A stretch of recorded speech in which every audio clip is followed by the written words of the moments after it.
Okay. that we'll get to any higher than 80% No, with our definitely not. regular attrition rate. Yeah. It's a paid event, so I put Yeah. attrition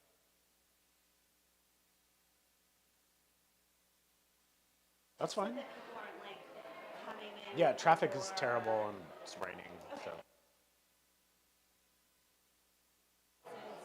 Okay. Coffee or anything? Nope, I'm set. Thank you. Appreciate it.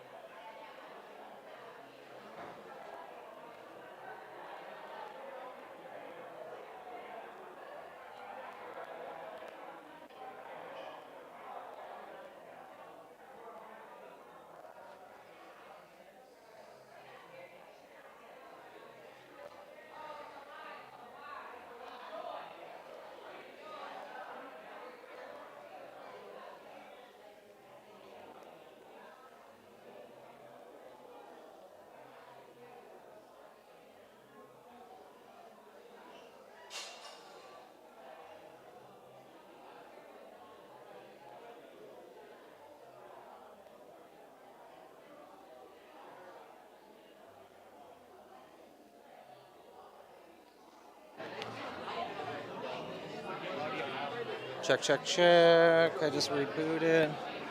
Check, check, check. Okay, microphone check. 1, 2. Here we go. Here we go. Perfect. Thank you. Sorry, the mic just like fluted out and just died. I'm glad it did. He said the mic just died. I'm glad it did.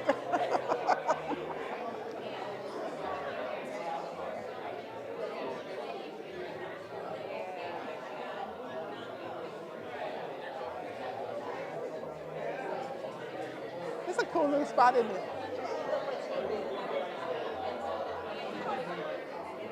Huh? Nah.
That's when I met her. She said,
You want me to go up? Oh, you go. You are so funny. You are. What's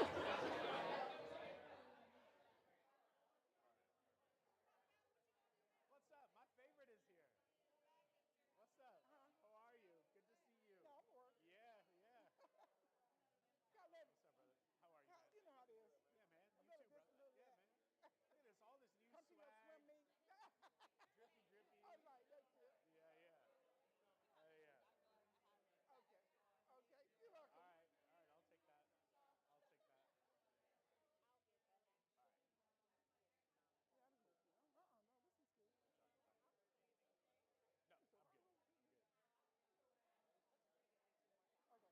No, this is good. No, I'm good. I'm good. Okay. Okay. Yes, ma'am. Yes, ma'am. Cool. You ready to get started? Yes, and All next you right. are. Cool. Does that side work for you? Yes. I don't know if you're like, Okay, I gotta switch my mic then because he wanted me to have the mic on the inside. I think. your mic looks good. Is this the right side? Yeah, I think you're Okay. good. Yeah, I Okay. think you're good. You need to switch it? Yeah. I think he wants me. Let me, Where's he at? Tell the mic guy. He's the guy. Let me see. is her, He's he's coming. You need anything? Coffee? water. I got Okay, you got it? I'll take that. All right, cool. I'm gonna be in this seat, so you get this seat. I heard. Thank you. Easy peasy. You're great. You know what happened last time? What's that? The last time we That was the together- best. That was the best. I was like, yes. Oh, that's funny. This will be super easy. I know. It's unscripted, so I know. wherever it people goes, like, it goes. People are like, what are you talking about? I was like, I don't know. Me neither yet. I know it's fun. We'll figure it You're not out. supposed to- We'll figure it out. We're in this together. That's right. That's right. Yeah. All right. Okay. All right, everybody. I'm gonna get us started. Good morning. How y'all doing? Good morning. Morning. Oh my God, educators. Too early. All right. Great. I could tell y'all are all about this morning life. That's good. I'm so excited to be having this conversation, and to have this conversation right now is just so important for where this city is and who we are aspiring and telling the world we want to be. My name is Rohit. I'm one of the team members here at the Center for Civic Innovation. We have an incredible team, and I cannot start any morning or any event without giving gratitude to the folks who were here so early and so late yesterday, making sure that this event could happen, that people could see it online, that we could be together and have a conversation that is so important. So, and just thank you for showing up. This is our 10th year. This is CCI's 10th year, which is, I'm still processing that, and I'm trying to say it out loud. There are some of you that have known me before the beard, but this is exactly how CCI started 10 years ago. These are the same chairs, actually, from that building. We took them, and we said, quite literally in September of 2014, we put together a bunch of chairs, and we said, why should conversations about the future of Atlanta not happen in the natural way that people have, where we can have open, honest dialogue, and where we cut the frills. Like, let's ask the questions. Let's keep it open-ended. And why script these things? Let's just have the conversation that we want to have. And you can attest, this is not a scripted No, not conversation. at all. There are no there's nothing here. And we said that there's two goals out of this conversation.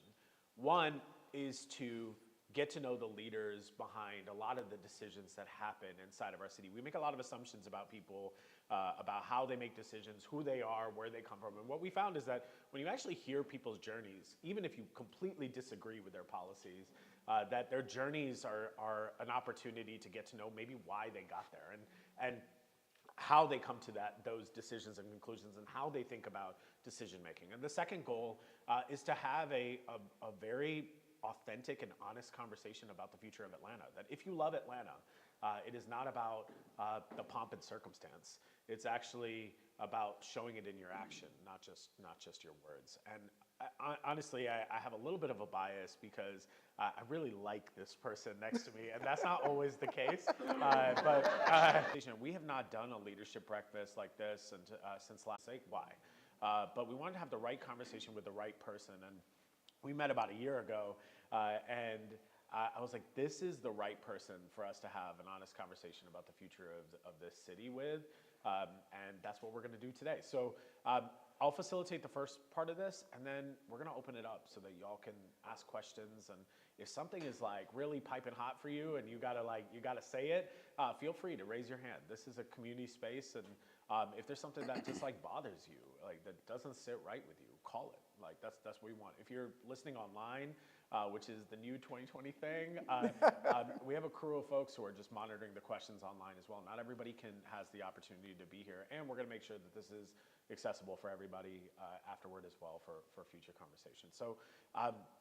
Dr. Battle, thank you. I want to start this conversation this morning the same way we have started this for 10 years, which is not about your role, we'll get into all that. Okay. But I want to know about you, and I want to know most importantly why public service for you. What is it for you that drives you to a life of public service? Where does that come from in your life? Great question. Way to start off. Good morning, everyone. Good morning. I think my public service comes from my upbringing. It was my parents. They were service oriented. You know, at our church, we did helping other families. My mom was a paraprofessional at my school, so it's like sometimes she would get things for other kids, and they all would wonder why. Like, why you get that? I want that. No, that's not yours. This is for someone else. So, as well as my father, he was like an HVAC. Doing that type of work, but back then it was more gas stoves, kerosene stoves, all that stuff. We go way back, but would always just help people out. Yeah. And so it was just a part of my upbringing. And of course, when I became a teacher, of course that's what you do. Yeah. That's what you do. So where did you grow up? Where were you born, and like where? Places. I grew up in Enfield, North Carolina, which is a small town in North Carolina, in the northeastern part of the state. Our closest major city is Rocky Mount, and to go to the movies, to go to the mall, and people when I say Rocky Mount, I think it's in the mountains. No, it's not in the mountains. It is on the East Coast, straight down I-95. So if you ever going through North Carolina on I-95 and you're about 30 minutes from the Virginia border, you can see a sign that says Enfield that way. Okay. And that's where I grew up. So I grew up, small town. Do you have siblings? Yes, I'm from a family of 8. 8, okay. Yeah. All right. Yeah. Got it. Nice. So you learn what to do and not to do, especially when you're 6 and 8. You're 6 of 8. Yeah, I'm number 6. Okay, Again, got it. 2 younger than me. Okay. So it's 5 boys, 2 girls. Okay. A lot of people don't know, my mother died when I was just about to turn 12. So my dad raised all of us. And so I just, I can still remember, like it was yesterday, it was the last day of my 7th grade year. My brother had graduated from high school, and the next day my mom passed. She had cancer. Okay. And so my dad sent us all away for the summer. And I guess I would have too, when I look back on it. Like we went to live with our aunts, like 2 of my brothers were already in college. Yeah. One was just graduated, he was going to the military. And so it was really 5 kids left at home. Wow. So I had 2 sisters in high school. It was a K-8 school then, so I was about to go to 8th grade. Okay. I had a brother that was going to 4th grade, and I had a brother that was 2. Okay. So growing up, you will continue on this trajectory. Yeah. And so from a small town, a teacher adjacent to me, a teacher lived behind me, our church is right there, but all those years, my father, it was like he raised us. Nothing stopped. Yeah. I mean, he worked every day, came home, cooked. And when I look back, I was like, my dad could make the best fried chicken, the best greens. Okay. He had a garden, so we always had fresh greens. Okay. Corn. I mean, he would make these potato jacks for breakfast. Okay. We had. He reminded you we were in the South. Yeah, exactly. Right. Yeah, North Carolina. We make potato jacks growing up. So. Are you closer to your older siblings, your younger siblings, all of them differently? you know, it's just like, I guess I'm closer to, I get close to all of them, really. We talk like, my husband's like, guys, you all talk all the time. We're on the phone, we do Zoom calls. Yeah. I mean, like, I talk to one of my siblings You every need a day. premium account for all those people. That's like, yeah, it's not cheap. Yeah. It's so funny. We can use a free account for that. Okay, there you go. There you go. 45-minute calls. Right. Everybody, quick, Exactly, get to the out of point. there. Tell But us. no, Yes. but I talk to one of my siblings every day. Okay. Every day. Which one is that? Well, one or the other. One of them. Okay. One of them. Oh, one of Yeah, them. Like, one you'll of them, okay, yeah. you got them all mixed up Yeah, too. no, I That's talk great. to like I love it. I talk to like my siblings like every day. I love and that. we have always, and since that point, we always do a family trip together. So we always do something together. Yeah. With my siblings. What's been your favorite sibling trip that you've taken? You know, I tell them, I don't care where we go, as long as we're together. You Yeah. know, I really do mean that. I love that. You know, after a week now, we're ready to separate.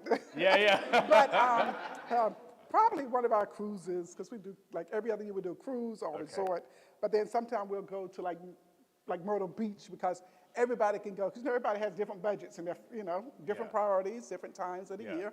So usually like the nieces and nephews and everybody can go. Yeah. So usually maybe a Myrtle Beach trip. Yeah. Do you have a different relationship with siblings that are younger than you than the ones that are older than you?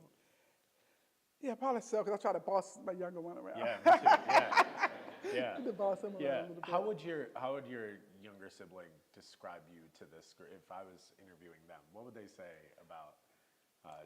I'm sure they call you Dr. Battle as well. So, That is- I'm sure they respect I won't tell you your- what they call me. Yeah. It's a nickname, but I won't tell you. I won't Okay, tell you. all right. Okay. We won't disclose that. That's yours to share. Yeah, if you exactly, Wish. Yeah. That's right. Okay. But they would say that I'm a good big sister. Okay. My older sisters and brothers, they would say this, they would say Danielle is the one that can keep the peace in the family, can make sure we all come together. They would say that, well, this brother's no longer living, so his wife, she's not going to be looking at this. Yeah, one time we had an argument, they were like, oh my God, if you don't get along with Danielle, we know you're not the one, Oh, yeah. You're that friend. Yeah, I'm that sister. You're that friend. Okay. Yeah, so they're Me like, too. she's gonna Me do, too. yeah, she's gonna do the right thing. That's right. They always say that. They're yeah, that's like, blood. Don't do it because she's gonna tell. Yeah. Don't, That's like, right. She's gonna tell. She right. thinks she's a little, she's not gonna do it. Like, Only I'm allowed to bully. No, And, I won't do that. Yeah. That's good. I love that. For you growing up in North Carolina, it sounds like you've always had people who were doing service and worked in education around you. Mm-hmm. But what was your relationship to the place that you were in? Did you feel like a sense of civic duty? Was that something that you were like paying attention to politics at the time or policy, or were you kind of like, that's not for me, I'm gonna kind of stay in my lane? What's your relationship to politics as a young person? I would say it was. I got involved early. Like when my dad would go vote, I always went with him. Okay. Our voting site was my elementary school, so we would go to the elementary walking distance. We'll walk up a block to the school, vote. At that time, I went into that little booth with him where he would click the things. Yeah. The little. So yeah, I always did You that. saw how your dad voted every time. Yes, right? exactly. Yeah. Like I didn't truly understand it then, Okay. but I just remember that. And then my neighbor behind me, I remember I'm in North Carolina. Mickey Mashaw was running for something, and I was happy with his campaign because the teacher behind me was helping him. So she was like, "Okay, Danielle," and a couple other kids. We went and helped her with signs, putting signs out. Yeah. All that fun stuff. Yeah. So I was in it. Yeah. Early. Who was Danielle in high school? Like, what would the yearbook say about you if we were to get a glimpse into high school Danielle? It would say that. Yeah, like in my high school, I was the treasurer of my senior class. Okay. I was involved. In high school, I played softball, played basketball. I cheered one year. So I was really involved. That's I was in the SGA. So just. You're always kind of a nerd. But you No, got, no, yeah, no. yeah. No, they would call me that I laughed at everything. Are you laughing? Yeah, I would laugh at everything in class. You know, I thought it was just funny. Yeah. Okay. Yeah. Is it? Are you one of those people who laughs at everything, but you don't actually think it's funny, or do No, you I think it's laugh. funny? When it's funny, I'm gonna laugh. Okay. If it's not, I'm So if you're laughing, I should assume that you think it's funny. Yep. Okay. Yeah. Yes. And yes. if you don't think it's funny, Yeah, I'm just gonna smile and laugh. okay, cool. Okay, great. This is good gauge for me. Yeah. That's good. So you're in high school. You got all these different like sports activities going on. What was your for you? What did you think in high school? Were you like, I want to be in education? Like, I love my teachers. I love this environment. I want to be an educator. No. Okay. In high school, I thought I was going to be a nurse because my oldest get you off, and I saw those staples. Yeah. I was like, oh my God. And it was like, I saw those staples, and I said, and the nurse, I felt that she was so mean. She was like, okay, you got to walk. I was like, am I going to make him walk with those staples in his leg and his like side? And so I went back to school. I changed my major. I can't do this. I was in there crying, y'all. I felt really bad. I was in there crying. Felt bad for him. I was like, I can't do this. I can't come to work every day and cry. Yeah. Because that's what would happen. So I thought about it like, okay, what else do I like? And I remember I always played teacher growing up. Yeah. I always played teacher growing up. And my neighbor behind me, Miss Smith, I would go do her bulletin boards when school started. You know, I was like, I'm going to be went to the Career Center. They were like, I said, I'm going to be they hey, you take a little assessment. It's like perfect match. And so that was my teacher journey. Where did you stay in North Carolina for school? I went to North Carolina Central University, which is in Durham, a historically black college university. Okay. Was that a conscious choice for you? Were you like, I want to go to a historically black college, or was that something that you were like, this is just, you know, I've heard of this, I want to go there? What was your decision making? Some of my friends, right. my cousin, you know, yeah. it's like, and my sister that was a nurse, she had gone to North Carolina A&T, and I was like, that's a little bit, it's only like another hour away from my home, but I was like, I'm going to go to Durham, it's in the center near Raleigh, you know, hang out, you know, with all the schools in Raleigh, Durham. With all the schools in Raleigh, Durham. So, yes, so it's a conscientious decision. And I had a cousin that worked at the university at that time, so I felt like I would have some family there. I could go to the bureau's office and say, hey, Phyllis, I need some money. Running the cash app and that stuff. You had to wait for the money order to come through the mail. Nice. Yeah. Just a carrier pigeon to bring some cash. That's good. Yes. Were you, would you go to an HBCU again? Absolutely, without a doubt. I think it's a great experience. Even though my high school was majority black, I think it's a great experience for African American people, anyone really. I just think it's a great experience. I felt for that family concept. I think anywhere you go, you have lifelong friends, but I've met lifelong friends. I felt it was small enough that I felt my professors really cared about me. It just was a family sense. Then, of course, they had the best bands in the world. You know. Well, it's a constant question that people are often asking themselves. You know, is it, especially in Atlanta, if you're a family and you're like, look, my excellence in Atlanta, I want them to see black excellence in college as well. And then there's kind of the debate of, is that the best experience versus like going to a place where maybe is, you know, has 7 different, particularly black parents in Atlanta who are saying, I want to send my kid to an HBCU, but I don't know if I should or whether that's the right decision. What do you think is a factor when someone is making or weighing that decision? I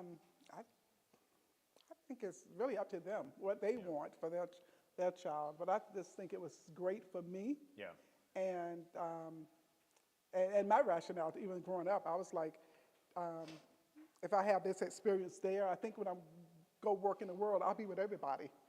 But it was that safe and secure place that had a lot of like-minded people, just like me, wanted a college education and wanted to do great things, wanted to make those connections. So I think it really depends on the person. Because it's important to protect these spaces, right? Because I think that's kind of what's happening is do we, I think constantly, it seems like every 4 or 5 years, we end up back in the conversation of, do we need HBCUs, right? And it's clear, anybody who's been to one is an advocate for it, says it's important, but how do you make that case to people in a state like Georgia who, we hear that debate a lot in our state, with state leaders and people who say, I think that HBCUs may not be necessary to exist.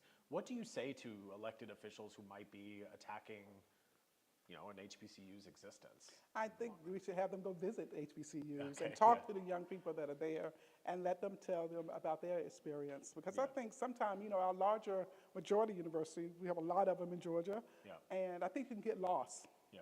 You can get lost if you don't have, especially when you're from small towns or just from different places and haven't had that exposure. Yeah. I think you could get lost in the shuffle. Yeah. Yeah, and that if you don't have exposure, then you Yes, don't know how exactly. to actually talk about it. Right, exactly. Got it. So, for you, you're in college. You decide you want to be a teacher. Definitely don't want to see staples in people's legs anymore, right? So, you want to see staples on people's homework, Right. right? Yeah. And so when you have that, did you just out of college, you were like, all right, let me go find a teaching gig, or what happened after college? Yeah, okay, after college, of course, I was one of those kids in college that didn't have a car, Okay. didn't have an apartment, and I love college campus life. I think it's important to live on campus in college. Yeah. At some point, that's like the greatest experience. It's like you're free, have the security to grow up, but also have a place that light bills paid already. You don't have to worry about bills. That's right, yeah. At that time, Yeah. you didn't have to buy the lunch. You had a lunch ticket. Yeah. And so you could just go get breakfast, lunch, and dinner, not worry about your food. Yeah. But I think, what was the second part of the question? Well, I wanted to know for you, like, when did you What did I become do? a Yeah. teacher? Oh, yeah. I moved back home Yeah. because I didn't have, and so it was a teaching job. And Yeah. of course, I didn't have a car. Yeah. And so I finished like in December of '89. So January, I started teaching. But it was a middle school that I could not walk to. And I tell you, I think I've just been favored in this world because my teacher neighbor that's adjacent worked at the school. So when she left her house, she had to pass my house. So Okay. she picked me up. From January to April, I rode with her to school every day. That's amazing. I didn't buy a car until I saved my money. Yeah. Yeah. That's good. So Yeah. you were you were in an Uber pool for a few. Like how long did you do that for? How long did you teach at that specific? school? I taught at that school for that semester because it was a semester. Got it. And so two of my best friends from college, we're going to get an apartment in Raleigh and we're going to go teach in Raleigh. Okay. So we all got. What is that accent you just did? What was that? That's my friend. That's my who friend. was Melissa. that? That was Melissa. All right. That was Melissa. Okay, got it. I just wanted to She get told clear her- on who we were. That was Melissa. She's like, Okay. let's go teach in my Greta's like, Okay. yes, girl, we're going to do it. We're going to be roommates. So it was three of us, all three teachers. And we got early contracts in Wake County, which is Raleigh. Yeah. So we all got teaching jobs, found us an apartment. So I worked at home until like August because I had summer school. I did summer school and then I left. But I moved, that was a middle school I taught social studies and English language arts. Okay. And then when I moved to Raleigh, we were roommates. I taught fourth grade for 5 years. Oh, fun. Yeah. And so Melissa and I both were fourth grade teachers, and Greta was a third grade teacher. Yeah. And we all taught at different schools, so we had different stories to come home to share. But Melissa and I would collaborate because we were at two different schools. Yeah. We were fourth grade teachers, so we would share plans and all of that. So Yeah. that was exciting. So when you were teaching, were you like, okay, I'm a teacher now, but superintendent next? Like, was that a natural transition for you to say that's where I want to go, or was that something that was presented to you that you didn't even think about? Okay, when I was teaching, I was like, I want to be a guidance counselor. Okay. And so, I taught fourth grade. I was a teacher of the year at my school, and Of course you were, it was amazing because, again, the school was majority white. Yeah. There were only there was like maybe 600 or 700 students. There were 3 black teachers.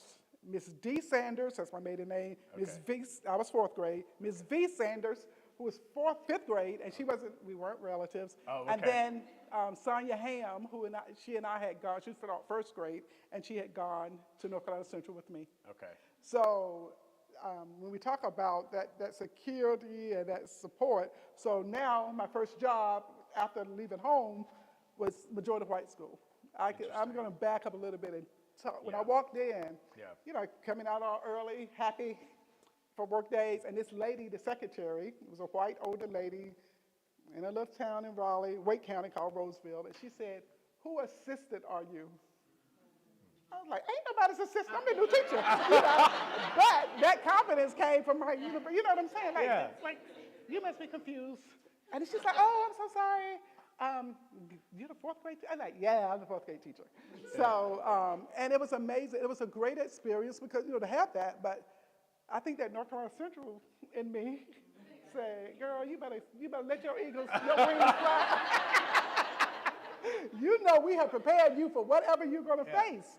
So that was the smoothest eagle I've ever seen. That was like, that's how we soar, really high, watching down. Yeah, that's that right. Eagle eye. But just going into that classroom and teaching, and so my inner self was like, oh, I'm about to blow up. I'm about to show these people this little lady can teach. Yeah. And so, like by the fourth year, I was teacher year. A new principal came. Her kid was in my class. And you know what that means. That means somebody told her I'm the best teacher on fourth grade because she's not going to put her child in this class, and this person's not exceptional. Yeah. And it was funny when we got the role. All my colleagues were white, of course, and they were like, well, I don't see, her last name was Williams, which she taught me a lot. It was Judy Williams. She was the principal, and her son's last name was Stevenson. And everybody was looking at the role, thinking Williams was in there. And it was like, I said, well, he's not, no, he ain't gonna be on my role. That's what I'm thinking. Yeah. And everybody was like, I don't see him. And then she was like, oh, you have my son. Like, oh, okay. There's that Raleigh accent again. That's good, yeah. She was from Maryland. Though. Okay, got it. She's like, but anyway, just working with her, she would just give me so much to do. But then later on, we talked. I went to say, hey, I'm going to be a guidance counselor. I went to her office and passed her my reference. Said, can you do a reference? And she pushed it back, and she was like, nope. And I was like, oh, snap. Yeah. And she said, no, you're going to be an administrator. And I was like, no, I'm going to be a guidance counselor because I love helping people. I love, making sure kids are ready and talking with teachers and parents. She's like, nope, Danielle, you're going to be an administrator. She's like, I see it in you. She was like, you're going to be a counselor, a nurse, whatever. You're going to do it all. But she said, you should be an administrator. And I took that back and went to fill out the application for graduate school at North Carolina Central to be an administrator, and that's what I became. Yeah. And was it for you? I know how it's clear how a majority white classroom responded to you. How did you respond to a majority white classroom when you? What was that for you? What was that experience? It was just kids. Yeah. That's the thing. They were just kids. Yeah. And I always tell people, everybody wants the best for their children. And I can remember this little girl, Jenny, was in my class. Not this little girl, Kimberly, my first year. Kimberly had never had a black teacher. And Kimberly had heard some horror stories about black people. And she had a real country little accent. She's like, Miss Sanders, And the counselor came to talk to me. She said, Miss Sanders, Kimberly thinks black people have tails because she's been told that. And I was like, oh my God. I was like, where'd she get that from? But Kimberly was in my class. And so I was like, so Kimberly will think I'm human. And so Kimberly would call me at night, in the evening time after school, and I would talk to her. I was that teacher that always hugged my kids, as you can imagine. I always hugged my kids and greeted them. So Kimberly became my little best BFF. Yeah. So that turned around. And then later on, some years later, I had a student named Jenny. And when she came in, her grandmother came to visit. And when her grandmother saw me, she said, oh my God, that's why Jenny wanted a black doll. Yeah, so it was like, so I think it was a win-win for everybody because, I didn't, you know about racist people, but you don't think children have been taught that. But this little girl definitely wasn't taught that by her parents, but her grandparent, because she was like, Jenny was like getting a black doll for Christmas because her teacher was black. And she had to have a black doll. So. I have no idea how to respond to that. I know. I didn't. I just kept going, like, Yeah. yay, yay for the black dogs. Yeah. But yeah, black but, you dogs know, matter, I guess. Yeah. Yeah, That's true, exactly, yes. Yeah, that's exactly. true, But yes. those are the things. But so when you go into a classroom, kids are just kids, Yeah. and they want to, they love their teacher. And I mean, my principal was like, "What do you do to these kids? They're hypnotized." Yeah. I mean, and my principal was such Miss Williams. She was such a innovative leader. Before that was the word innovation in the team, right? Yeah. So I was an inclusion teacher back then. Yeah. So every special ed kid that had emotional issues, she put them in my 4th grade class. Got it. And she was like, we can't even tell who they are. Yeah. But that's where that expectation goes. Yeah. Because I would have that conversation with kids, the rest of the class, say, hey, we're getting new students, and if you hurt them, you hurt me. Yeah. And and I truly believe that to the core all day, every day, Yeah. that our children do what we expect them to do. Yeah. If we believe that they're going to do it, they're going to do it. If we say they're not going to do it, they're not going to do it. Yeah. And that's my fuel. There's so many things I want to ask you, but what drives you then to come to a place like Atlanta? It almost, in some ways, it feels natural. In other ways, it's like, how did your journey bring you here? Yeah, love brought me to Atlanta. Okay. Got it. No, All right. Well, everybody watch the Freaknik documentary. You're going to see Danielle Sanders. That's right. okay. Yeah. The original D. Sanders That's right. in Atlanta. That's right. Yeah. Did you just dirty bird on me there? That was like, all right, okay. I love it. Love brought you here. Well, I was dating this young man, and his job sent him to Atlanta. And we were dating, and I was fine with just dating. You here for a week, come see me on the weekend. Yeah. And he was like, can you move with me down to Georgia? I was like, boy, I ain't moving. Yeah. I'm not moving, but all them women in Atlanta, we moving. We got to be married, Yeah. That part right there. And I was like, I'm cool with being in Raleigh, because Raleigh's a nice place to be. And just seeing you on the weekends, we work hard all week, get wine and dine on the weekends. And, that was cool with me. Yeah. And he was like, no, I can't leave you here. We're going to get married. And so I ended up moving here. I love that. Amazing.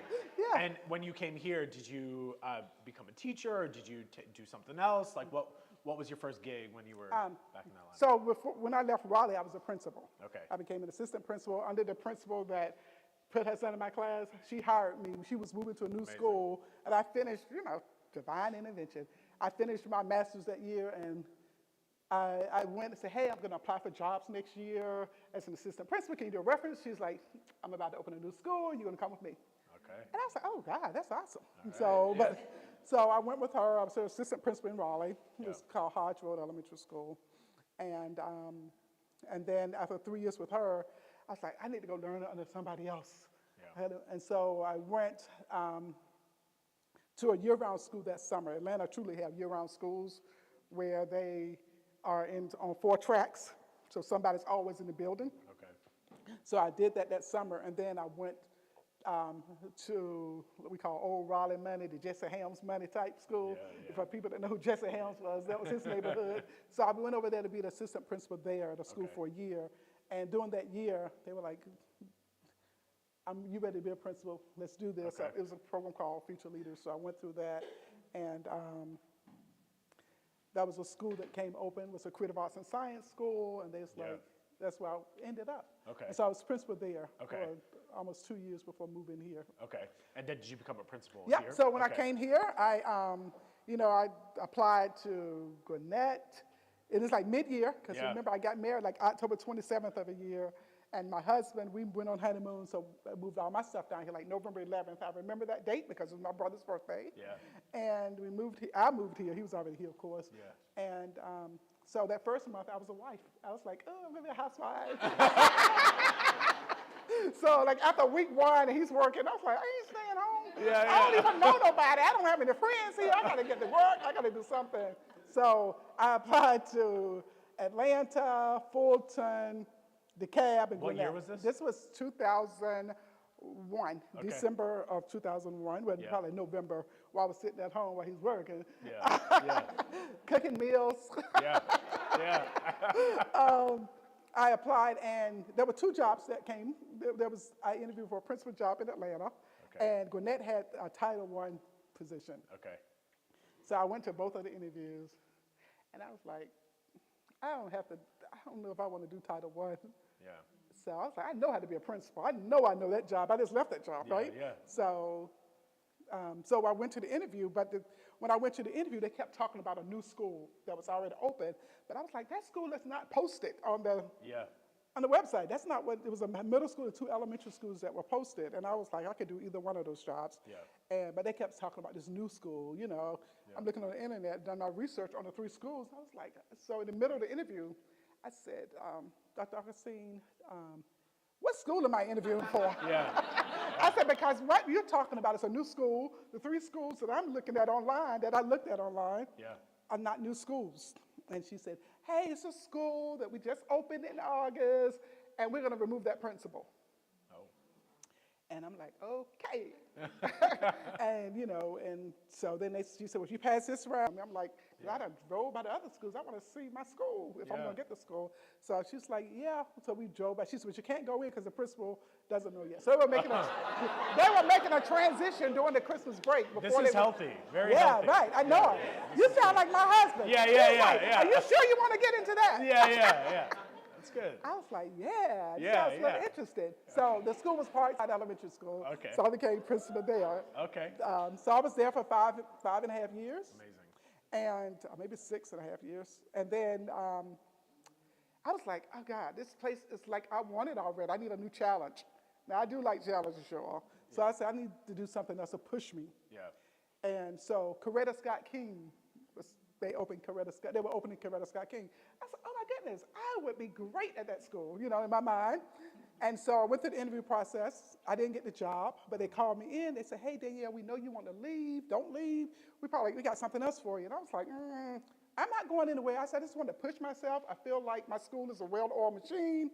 I feel like I've gotten it to where it could be, and somebody else can take over, and I need something else to push me.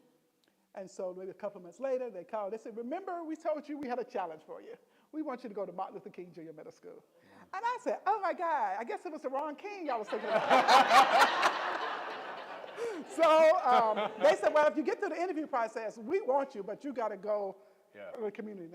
I was like, and they said, well, we're going to interview this, they said, the week. And I said, oh no, I'm on a cruise that week. We've already had it's my family trip. And they said, when you get back from your cruise, and I told them the date. It was a Saturday. They said, well, you come in from Monday for an interview. And I'm like, oh, goodness, I'm going to look a hot mess, but I'm going to pull my hair back and put on my suit and go in that interview. And so when I left that, came back out, this was like July now. Y'all, you educators in here, you know that you should be getting the school ready. And it was July, and it's like, we got the job. And I was like, oh, Lord, I got to.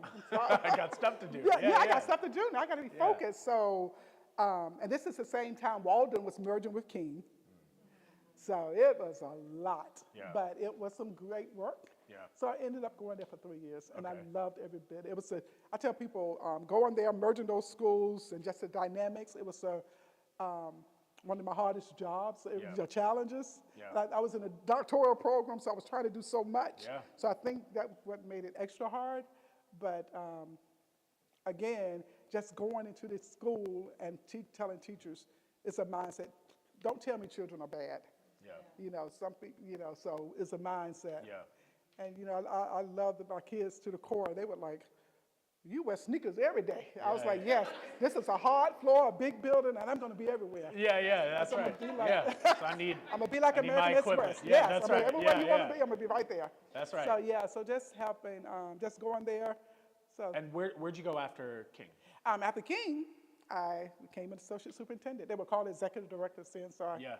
went to the central office to help supervise schools. It was a transition during the cheating scandal, so Yeah. I was one of those people that was tapped to move up. Yeah. So, yeah. Seems like that's the trend in your career. I It's know, just like, I know. Yeah. It's just That's you're what I say, tapped. too. It's like I appoint you for the Yeah, hard thing that exactly. we don't want to do. Yeah. Yeah. You know what? And I said that. I Yeah. said every step that I've made, it's like getting me ready for something else. Yeah. It's always been that. Yeah. How Yeah, long I were never you seen an that. associate superintendent? For like 10 years. Okay. Yeah, a long time. Yeah.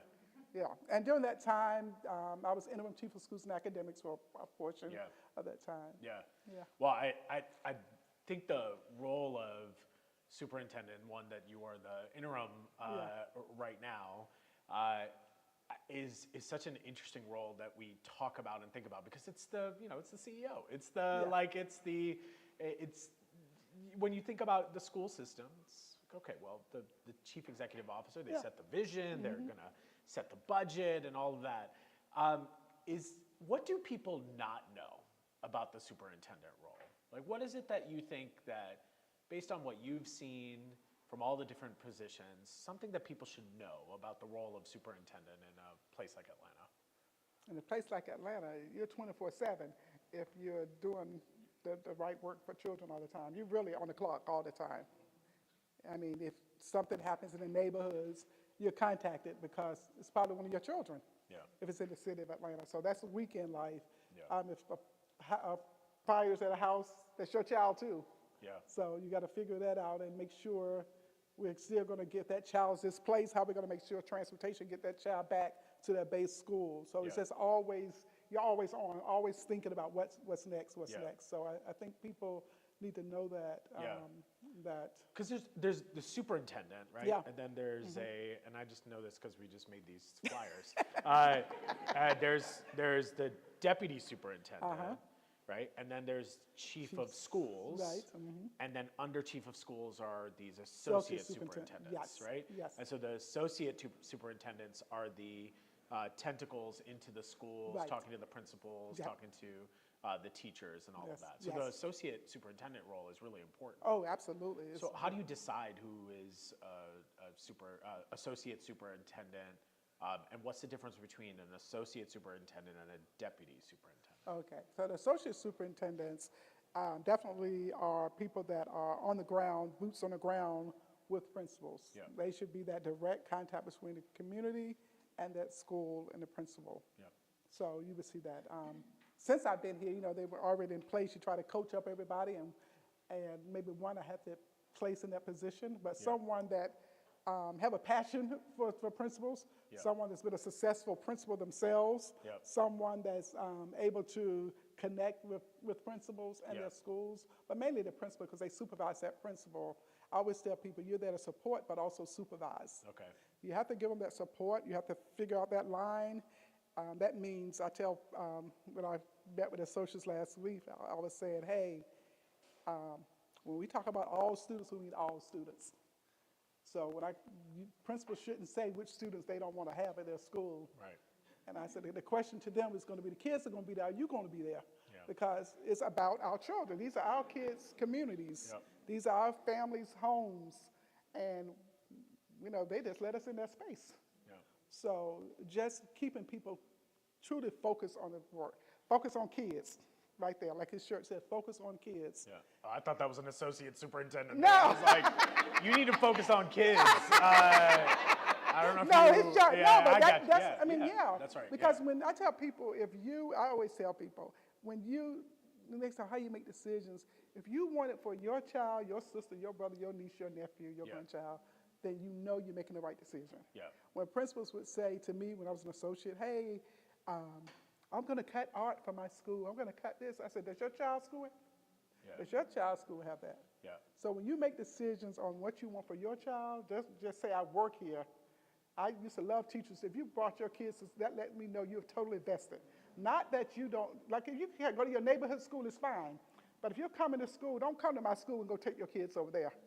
Then you teach over there. Yeah. Because sometimes that sends the wrong message. Not that that's everybody, but sometimes that sends the wrong message to people, Yeah, no, that makes sense. Yeah. You have a ultimately, though, the superintendent reports to a board. Right, exactly. And that school board is elected by us, Yes, right? So yes. us, we the people, right? Yeah, that's right. What, in the 10 years that we've been doing this, we've seen a lot of there's what's on paper on the relationship between the board and the superintendent, and then there's what the last 10 years have looked like. And there is but there's kind of a deference to what's on paper as every time I've interviewed people who are working in the school system, they're like, well, we followed the rules, we did the superintendent, we managed the superintendent, we give feedback. But what I always felt was publicly, the last few superintendents, the school board would say, phenomenal, best superintendent we've had. The way that this person cares about the kids and literacy starts with an L, and they it is, you see this performance that happens, and then what feels like to the public out of nowhere, right? What feels like to the public out of nowhere, it's nah, we're done with them. They weren't it. They don't got it. We reviewed them. They're it's like a whoa. Right. And when you actually, because I've interviewed the last two predecessors, right? They come in with this fight and hope, I'm gonna get this right, and then they leave being that place, never going back there again. I don't want to be even associated with that. The politics that are involved in that are crazy. And it all ultimately comes down to, I'm not exaggerating, I don't think, right? That's why it's funny as heck. She's laughing, so she means it. So Yeah. that's, I know that. But I think, ultimately, there's this feeling of, if the superintendent doesn't play the politics, they will never be able to stay in the job. And our kids will never have a consistent superintendent. And if you look at the reference points that a lot of them make on why they left the jobs, it's never the teachers, it's never the kids, it's never the principals, it's never the associate superintendents, it's never the deputy superintendents. It is always the school board, right? So what I'm trying to figure out is, we got a problem in this city between the relationship between the superintendent and the school board. In the time that you've been there, how do we fix that dynamic? Or is there a fix to that dynamic? Or is this just the Atlanta way that we have to swallow? And to preserve Atlanta a little bit, Okay. superintendents don't last across the country. Typically, it's like a 3-year cycle and they're gone. We're fortunate to have someone that's long, for a long longevity. But, and I just can go by my philosophy on how I just have always, in my trajectory with my jobs, I'm going to do the right thing. And I always said the same skills that got me this job would get me another job. And I've been saying that since I was a teacher. Never afraid to do the right thing. When people say you didn't get caught up in all the scandal in Atlanta, because I'm going to do what I know is right, and I'm not going to embarrass my family. Yeah. My family's everything. I'm not going to embarrass my family. I'm not going to embarrass me, and I'm going to be control my own narrative with that. I'm not going to let you tell me I'm going to do something. Now, I've had people to tell me, oh, you need to fire that principal. I'm like, I'm not doing that, because that's the principal. Now, that principal, I don't mind firing. I'll recommend it for non-renewal. Yeah. But because somebody doesn't like them, that's not a reason. Yeah. Are they doing the work for children? Yeah. And then that person came back and said, you were right, Danielle. You were so right. I see that school is moving. But do school board, I'm genuinely asking this, it's going to sound like I'm trying to do a dig here, but do school board members actually know what's going on? With principals, with students, with teachers, what is their actual proximity to the work? Because clearly you said, you got sneakers on so you can be there 24/7, right? You said American Express, right? That's right, black card. But also, how close are they to the work on a day-to-day basis? Are they wearing sneakers, running around, seeing this day to day? Or is this something that they just get that information from you? Or are they telling, what's the relationship? Do they tell you what you should be doing, or do they seek guidance from you in order to change or affect their public policy? They seek guidance, and I tell, they talk to teachers, they talk to principals, because, teachers reach out to them. Principals reach out, which they can. If you want to tell them something, it's okay. Yeah. But I offer, when I go on school walks, I say, hey, I'm going to this building. I know if you want to come with me, you can come with me. So I think, they're in the community, they talk to their constituents. I think families call them, definitely when they have concerns about different things. They'll seek clarity. They'll say, hey, this is what I was told. Can you find out about this? So it has been, and maybe because I'm kind of unique, I'm only here for a short time, but I think, they ask questions.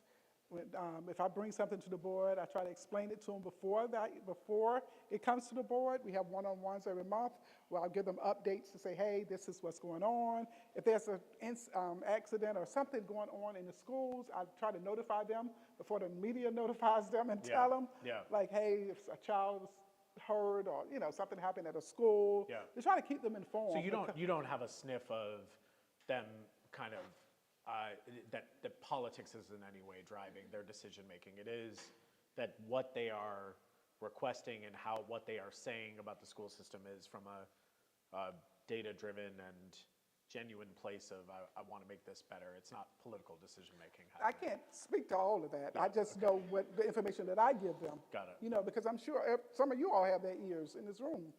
So, because they're in your districts. Yeah. So, I can't say that. Is there you've also, you've been superintendent when we changed to having staggered elections inside of our school system too. Now, in many ways, we have a staggered election cycle for those who aren't versed on this, that basically every 2 years there will be half of the school board is up for election. So in 1 year it's the odd numbers, then the other years it's the even numbers. And so last year we had a school board election and we elected 2 new people to the school board. And then we're going to have another one next year with another half of the school board changing. What do staggered elections have as an impact on the superintendent? Like if there's a change in leadership, does that change the priorities of the district or the school board, and does it change your role at all when there are new people who may come into the fold? No, I think it just brings a different perspective from the people that are coming in. I don't think it didn't change mine. We had 2 new board members, and I think our board, they want our kids to be successful. Yeah. When I talk with them, they are looking at their kids in their communities, saying we got to do better, we want to do better. What can we do to help? Yeah. So I've had that behind me. Yeah. When I came in, I said literacy would be a focus, the science of reading. They've supported that 100%. They was like, we know we have to do something. Yeah. And we're going to take your lead and follow that. Does in a staggered election cycle, is that going to have, if half the school board is different next year, what kind of impact would that have on teachers, schools, or are you saying that whether they come and go, the priorities are, that it's not a problem to have staggered elections? Right. Like, is there a preference to have the same group of people for 4 years versus having potentially a churn of people every 2 years? Would that be helpful? I'm trying to see how to weigh it. I mean, I know it's new that we're doing these staggered elections. Yeah. So I haven't experienced the whole cycle, you know what I'm saying? Yeah. So, I mean, my priority just remained the same. That's all I was going to say. Yeah. I don't know what their priorities are going to be, but I think they're there to support the superintendent. Yeah, got it. So their job is with the policies and all that, but they're there to support the superintendent in hiring someone that's going to get the instructional work done, because that's not their wheelhouse. Yeah. Yeah. Your relationship with the school board is one thing, but also a lot of the way that you run the school depends on state policy as well. So the state has done a couple interesting things over the past little bit. There was the $1,000 bonus bonus thing that happened where it was like, we're going to give $1,000 to every teacher, and APS doesn't want to reward its teachers. And that's so not true. Yeah. And then, the state superintendent was like, how would they have possibly known that we were going to give $1,000 bonus? They just wanted to not pay their teachers what we were giving them, and it became a real political battle. I know it, which Yeah. is like so. I'm thankful that our teachers knew that they were getting their $1,000 Yeah. quickly after, we sent an email out. We didn't send it to everybody. We sent it to the teachers. Yeah.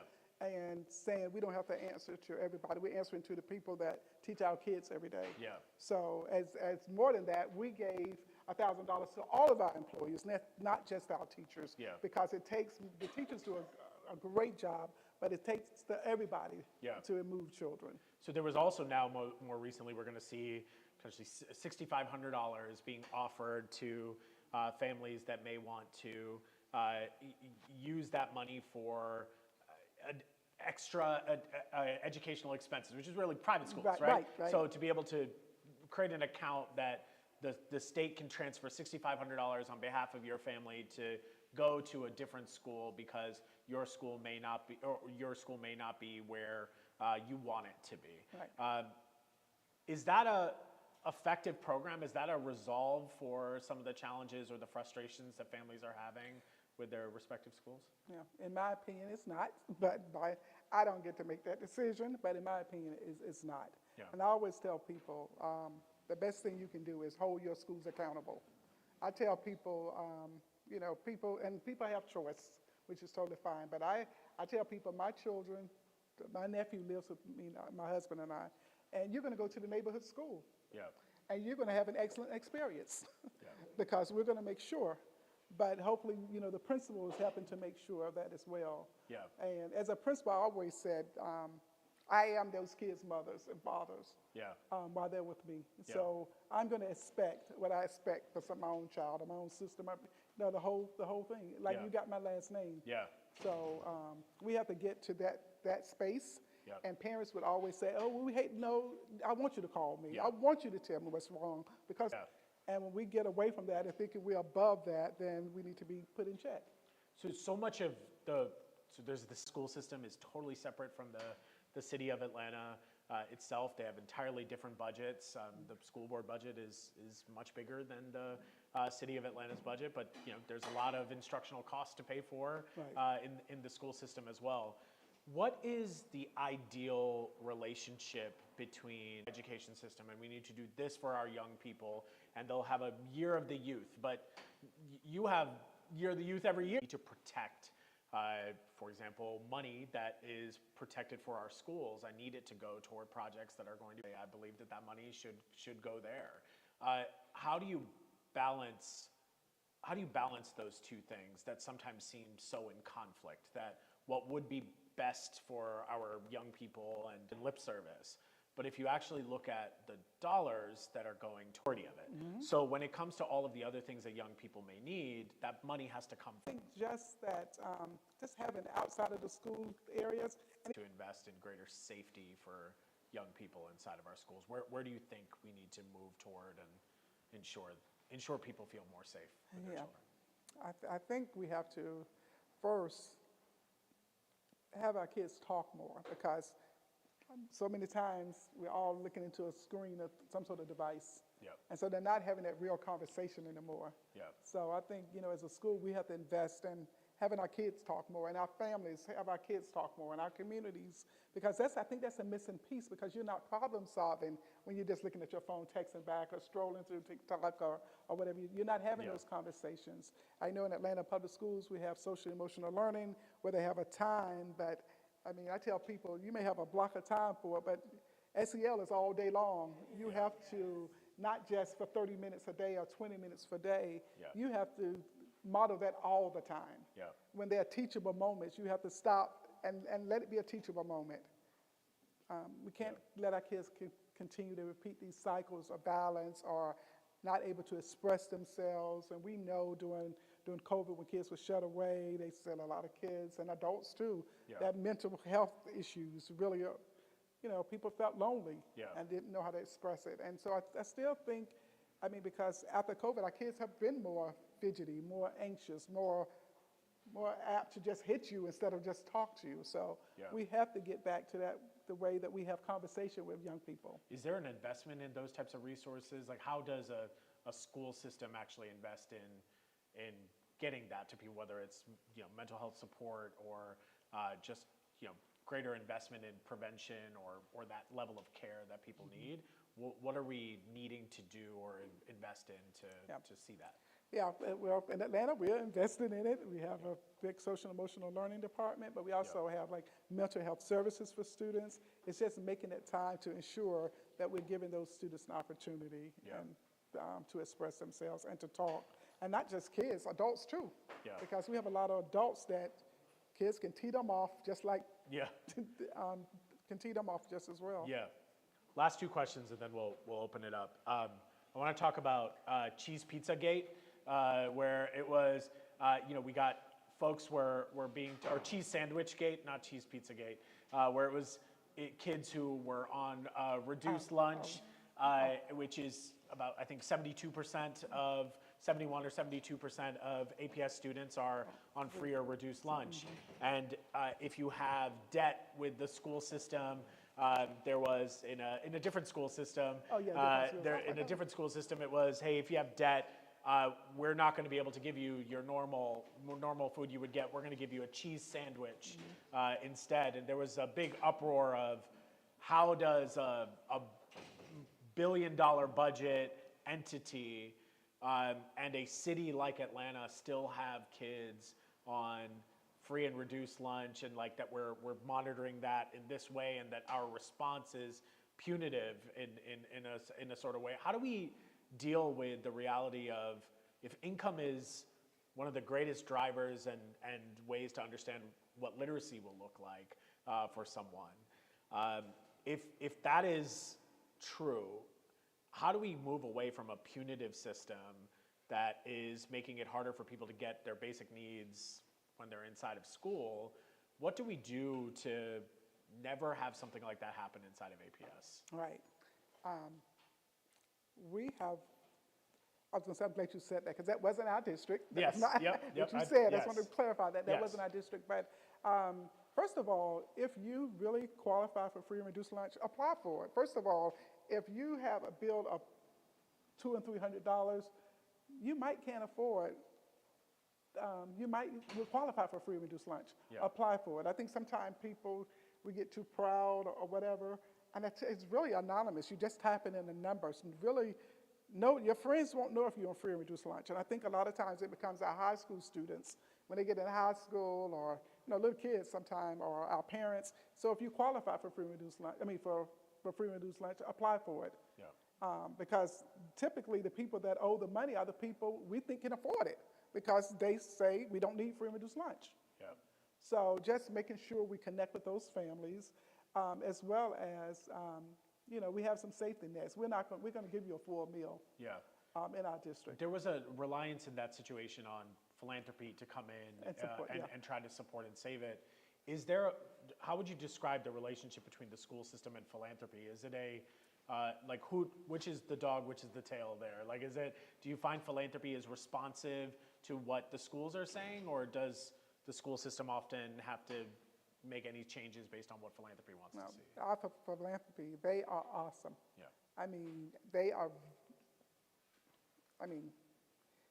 They treat Atlanta Public Schools very well. So we have great partners. They treat our district well. They find funds and send them to us. If we have a need, we ask and they deliver. We've been quite fortunate. So it sounds like there's a good and strong, healthy relationship between philanthropy. Got it. Last question, and then we'll open it up. So we're hiring, by the way. Okay. Yes. Well, I'll be looking for a job soon. By we, I meant the Atlanta Public Schools system.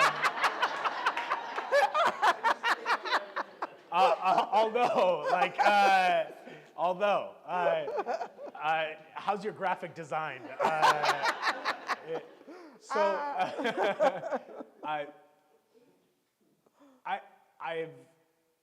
I don't often find people who are in positions of leadership and power in this city to be as refreshing as you are. And your honesty, your willingness to admit where we get it wrong, your willingness to do bold things when they are required. It seems like that's the rubric we should be applying for our next superintendent. Are you going to be our next superintendent? No. Okay. That's a firm no. Yeah, that's a firm no. Yeah. Okay. Yeah. And first of all, I love this job, guys. I do. I feel it's a natural fit. We're doing great work, and my charge was to come in here, get the great work started, and transition that work. Yeah. Our board has been very clear. You know, they're like very pleased with my work. Yeah. And you say, do you want to stay, Danielle? Like, no, I don't want to stay. Not that I don't want to stay. It's just, like I said, it's a 24/7 job, and I can't turn it off. I can't turn it, I'm telling you, because it's just so much to do. And you, even though you have a team of people, you're still ultimately responsible for everything that happens in that system. And I tell people I'm not retiring. Like before, I didn't retire. I just went and did something else. Yeah. And my goal is to hand it off in much better shape than I found it, and for that person to keep that baton, keep that race going. Please? You know I love you. Yeah. I worry that in the same way you could hand it off, that your work could also be erased. It better not be. I'm going to watch it. Yeah, yeah. Okay. We'll come back to that. Okay. We'll open it up for questions. Would love for you to say your name. If you're with an organization, you can say that. Also, remember, questions end with question marks.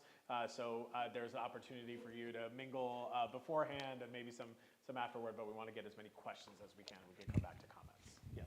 Good morning, Dr. Battle. I'm Tiffany Fake. I work with Equity in Education. Oh, wonderful. I work with Equity Education. We're a policy organization that works directly with the Board of Education. May have heard of us.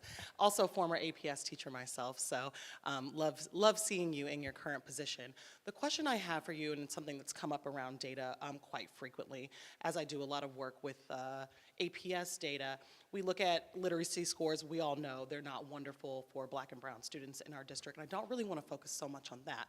But I'm curious what you may think would be some other measures that we could be looking at systematically that show the skill and creativity and resilience, et cetera, that our kids do actually bring that are not measurable by standardized testing. As many of you know, the New York Times, I think, did a piece a couple weeks ago that the only thing standardized tests tell us is that poor kids don't do very well on tests and that kids with income do. And so I'm just curious of what could be something innovative that we could be looking at in terms of measuring, because I think that it can be, sometimes we don't see the bright spots, right, because there isn't anything to measure against that. Okay. I think that's a great question because you're right. Every child has a talent, and it's our job to find it. I was fortunate enough to be a principal of Creative Arts and Science Magnet School in North Carolina, and in that school, every child had a button that said, "I'm smart." We used Howard Gardner's multiple intelligences. So we would identify every child's strength. So they had a button, "I'm a naturally smart." So I think it's important that as schools, we get to know, as a teacher, you have to know your children, your kids in your classroom, and figure out where that gift is. Because a lot of times when people want to take that music, that art, if we take that away, we don't know that that kid had that gift when they start working it. So giving our kids as many opportunities in every field to see what their talents are. So I think we have to do that. We have to be very intentional about that. And so Atlanta, like a lot of schools have stopped having band in elementary school. Some kids are so musically inclined, it's amazing. Or some kids are just natural athletes, or natural gymnasts, or natural swimmers. So just making sure we provide those opportunities for our students. I think that's so important. Do you think, because I'm always thinking about scale, right? Like we have the individual autonomy of schools, which I think is wonderful.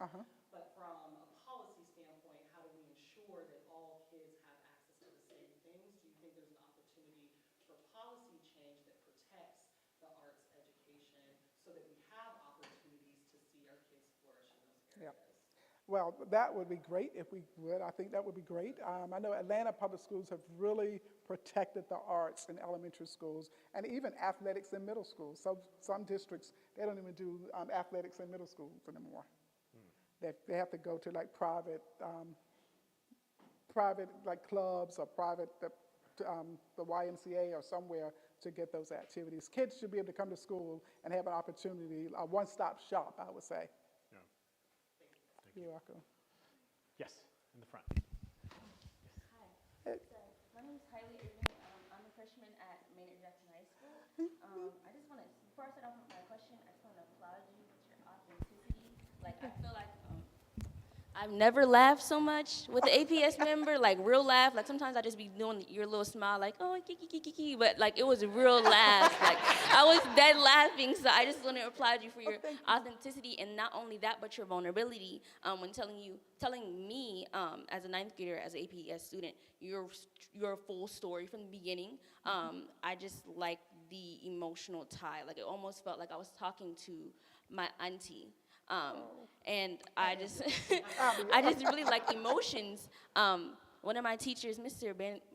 Brandon P. Fleming, teaches me that emotions are key to connecting with people, and he does that through community. And so I see community when you talk about your upbringing. Like there was a community at your church, and there was community. My mom has 8 siblings too. So you see that community when you think about families. And then at home, not at home, but at the schoolhouse, like that community too. And so I just thought it was beautiful, and it connected me to a conversation that I have every time I go to an APS event. I advocate for the youth. And it feels like, when I talk to other youth about it, that APS youth, we're in the community, but it's just like, where are our voices? Right. Where are our voices? And I love the question that you asked about advocacy, about money, but I also think it's a lack of advocacy from students or from people who listen to students, directly from the students. And I know there's a board, APS student board, but that you will never get this conversation with APS students the way that you're supposed to, I feel like. So I was wondering if there was a way that, if you have any programs, or if there is a way that that I don't know about, that I can express to my friends, that promotes advocacy for people who don't want to sign up for the youth committee, or don't have time to come to the school boards, who just want to just say a simple thing, or just applaud you for something that they feel is done well at my school, or done well at somebody else's school that they want to bring into their school. Okay. Thank you. I'm going to give you a hug because you're my Thank you. Thank you. First of all, thank you for being here. And I feel like I'm your auntie. MJJ all day. So I appreciate that question, because we do, like you're right, we do have a superintendent student advisory that I meet with, and I go to those meetings every month to talk to students. But also, someone reached out to me and said, hey, Dr. Battle, can you come talk to, listen to some kids at Carver? Because, Carver building is two schools on one. So I'm meeting, I think, right after spring break with kids from both. And my request was, I don't need your top kids. I need kids that, when I go to schools, I tell people, find me the hellions, the kids that tear up the place, because I need to talk to them, because those kids need to feel they have the superintendent's ear as well. And that's where I think we missed the mark. A lot of people won't, I'm always asking, I've always asked, I need the kids that, because I went to a school and the principal had all these kids. I said, y'all gonna be okay, where are the other kids? I need to talk to the kids that really can tell me what's going wrong, what's going right, and just be raw about it. So I appreciate that. So anytime there are kids that email me, and Sandra is my administrative manager. That means she manages my camera. I send that email to her, say, put that kid on my calendar. A child emailed me. I say, I'm going to have lunch with them because I want to hear what they have to say. So That was me, by the way. No. Please. Because and I was like, we're going to the school. That's when I go to that school, making me 30 minutes or 20 minutes to sit down with this child, this young person, who was a high school student, to hear what he had to say. So I think it's important. But I'm very intentional about talking to all children. I tell people all means all. Because we know our top kids, I tell parents all the time, your child's gonna do fine regardless of where you put them. So it's not the school, it's what you all have done at home. Now we raised the bar, but let's be real. I mean, if you're in this neighborhood, support that school, make that school better, demand more of us. We have a $1.2 billion budget. So I just want us to always keep that in mind. You know, you want to be with your friends and all of that, but then I tell principals, people got to hold you accountable, and you got to hold yourself to a high standard. If no one wants to come to your school, what are you doing out there recruiting kids? Yeah. I tell people, we're in the recruiting business. You don't realize it, but you're always recruiting kids for your school. Yeah. You can't say, you don't have that luxury, like, oh, I don't want that child. No, you want that child because that same child, mother works at the airport when somebody flies in. Go to my baby's school. We love their principal. You know how they do. They do this, they do that. So Atlanta Public Schools, we have to do, that's one thing we don't do well. Yeah. We don't tell our story. We have a couple of schools and teachers that need to leave. Yeah. Every school. So when you're saying, oh, we're going over here, no, we're staying right here and you're going to give a great education. Yeah. You're going to do right by the children that you serve. Yeah. We're all paying taxes in Atlanta Public Schools. Y'all pay a lot of taxes. So expect excellence. Don't let us off the hook. Come in and say, this is what we need. Oh, yes, go ahead, yes. No, it's good. You knew. First of all, I want to say thank you for coming here today and sharing more about your personal story. I've learned a lot. And secondly, I grew up in the west side of town. So what can we do to make sure that the superintendent hiring process, is not as opaque as is felt as a City of Atlanta resident? Okay. I think I know our board chair did an update at the last board meeting. Yeah. So and we have another board meeting coming soon. So I definitely, if you would tune into that, if you can't be in person, it's online, to tune into that because they give updates. They give updates so often. Or you can even call the board office and they can give you an update. But just know that I know that they've started the search. Are you on the search committee? No. Why? I don't know. And I think probably because, and this is just my guess, probably because it would be very unconventional because in the past, usually a superintendent is leaving, it's not going to be a great relationship between the person. But I tell them all the time, this is going to be a smooth transition because I want the person to be extremely successful because I love APS. I believe in APS. APS grew me, and so it's my job to continually give back and grow APS even more. So I'm not, but think we have an idea. Yeah.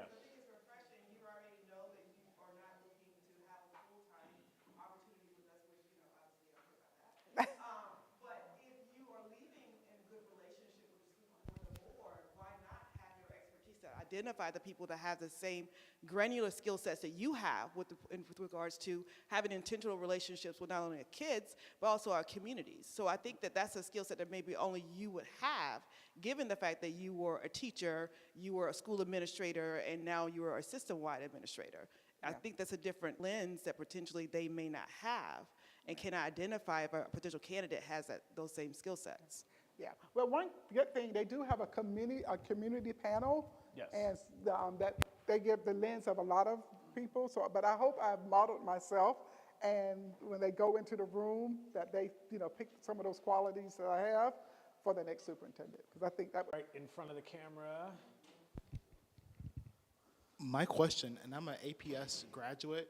I've never paid for college tuition, and I'm stuck in government, and I'm running for Fulton County Commissioner. But my actual question was, how do we create a new department to figure out persons like me that are minorities that don't pay for universities? How do we actually track our success, compare it to because I matriculated from Georgia State. Ensure that they land a job in their major, Because a lot of kids, we see some kids graduated, and then they work in a job that doesn't require a college education. We want them to be able to use that degree that they have and make that connection, connect them with a workforce, to have a job that can be prosperous for them so they can afford to live in Atlanta, to come back and live here. Thank you. Yes, right next. Yes. Sorry, I got you next. Hello, Rob Johnson, actually with Community of Hospitality that owns this building, and so I'm landlord here for the day. But like Rohit, 10 years ago, here in Greater Atlanta, we started organizing what is now called Compassionate Cities Greater Atlanta. And City of Atlanta, City of Decatur, now Fulton County, DeKalb County have all adopted the Charter for Compassion that's going all around the country. We held an event at the Carter Center, had 350 people come, and we just asked the simple question: if Greater Atlanta were to become more compassionate, what would it look like? What would have to change? And it was a World Cafe conversation, people divided up, da-da-da. One of the #1 topics that came up, if we were a more compassionate place, there would be less bullying in the schools. And ever since then, the question has been, how do we address that? My question to you is our school system tracking and measuring Bullying Institute? And secondly, what experience have we had in coaching, encouraging teachers on the front line, how themselves to be quicker to intervene when the kids are starting to bully in the classroom or out on the playground? Great question. Bullying is big, and it's harder to track now because of social media. I mean, we can see the bullying if I'm bullying my friend right here. But, I feel very bullied No, by you. but we Yes. can't see it in their phones unless that child brings that. And we know it happens. We're working on the part that we can see and even talk about being social conscious on your social media, on those platforms, because we know now, we find out from parents later on, and it may have been gone on for weeks or during the winter break and all of that. We find out later that this child has been bullied by these girls, mean girls or mean boys or something. So I definitely agree. I tell people we lead with compassion, accountability, respect, and empathy. So compassion is big with me, but it starts with modeling from adults, because if we're compassionate, kids pick up on that, young people pick up on that. So if we're compassionate and we're modeling that and following through. In our discipline in Infinite Campus, where we keep our data, we could see what the infraction was on a child. It was bullying or fighting. So we do track it in that sense, but I don't have the numbers for you. I mean, our system would have a number for you, but we know it happens, and trying to address those through our social emotional learning and modeling, telling teachers, coaching. We have teachers to go through different trainings, different schools, trauma-informed, just different trainings in their schools. So not all schools, it hasn't been a systemic effort, but many schools have that training, and it could be something that we ensure that everyone has. Cool. Thank you. All right. I'll take these last two and there, and then I gotta get her out of here as well. Yes. So yes. First, greetings. I knew when I saw your face, you seemed a bit familiar. Blocking the video. As a video guy, I understand. My apologies. Matter of fact, let me come over here. Okay. Yes, because I talked to you. I'm MPUH Adamsville, West Atlanta chair. Peyton Forest, Emmett Middle School, Benjamin Mays High School alumni. And when it comes to your tenure time, obviously I've been there, literally. And with that, me coming back and founding the Alumni Association for Benjamin Mays High School, I found that the very same issues that I left the city in, it was even more dire when I came back from college. My question to you is, with your time that you've seen APS, as they stated, number one, please. But number two, you have the skill sets that we have been asking for a very long time. I would ask of you, because I understand, I dodged corporate America for a long time, I understand. When you have an idea for what you want to see happen, not only for yourself, but also for the job and position that you're in, you know, when it's time to fly, it's time to fly. Before you leave, what do you see yourself being able to give to the person who's coming after you to train them and teach them and give them the proper skills to actually conduct business amongst APS as a school board, the entire staff and administration of Atlanta Public Schools as a system? Then also, there was a point in time when my mother was a PTA, staff and exec member. We had those times in Atlanta where it's like, oh yeah, you got to come to this school, got to come to this school, got to come to this school. I like to see us back there. What will you do to get the superintendent to fulfill all those things, for which I simply just say make a mirror of you, but ultimately give us the superintendent that we ultimately deserve and need by connecting the community, the schools, and the board to having a concrete communication, especially when it comes to our MPU system, because the board members aren't coming to the MPU meetings to talk to us about what's going on in the schools. And I'm sure you all have seen the issues that we've had up at Mays over the past couple of years. We need to have that reconnect. Okay, thank you. I would say my advice to or support to the new superintendent, or something I would say that is a must, is that you got to keep kids focused on the kids. Focus on the reason that you're really here. Focus on the kids. I'm getting that pullover. Focus on the kids. You have to do that, and if you just stay focused on the kids. And also connect with your school communities, the communities across the system. You can't just be in one area, because people will say, people that follow me on social media, they're like, you're everywhere. Again, you have to be everywhere. You have to hit the ground running and connect with all communities. You have to be visible, connect with your students. It's a 24/7, like I said, you have to connect. I mean, you have to show up at the swim meet. I saw the swim teacher there. You have to show up at a recital at a school. You just have to show up in your community. And I think that's the most important part, because when you're showing up, you're talking, you're having these informal conversations. You don't always have to call a meeting and find out what's going on. Like people are like, hey, what do you look for when you go into schools? I said, when you walk into school, you can feel the energy. And you can see if the kids are interacting with you, or if the kids are talking. You can tell a lot by going into a building. So just making sure that they keep the foot on the ground, because I could be in meetings all day, every day in this job. But I was like, I got to focus on the kids. I got to get to some schools. I always say that. They're like, hey, I'll see you at 5 or 6 o'clock, but I need to get to some schools. It's important that the people in the schools see you, that you're touchable, that you're a part of the work, that you care about them, to tell them how much you appreciate what they do, because it is hard work, that if you're really in it for it. So just making sure they keep their focus on the children. When we do that, if you're taking care of children, parents are happy, first of all.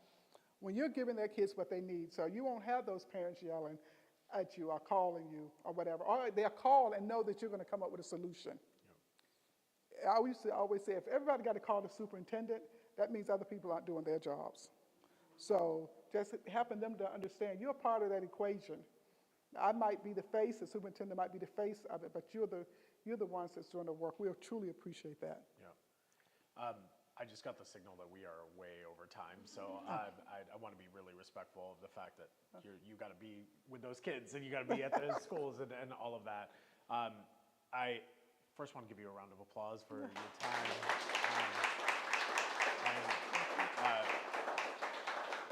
I think thank you also to your team that has helped us be able to have this open, honest conversation, and the people who have made that happen.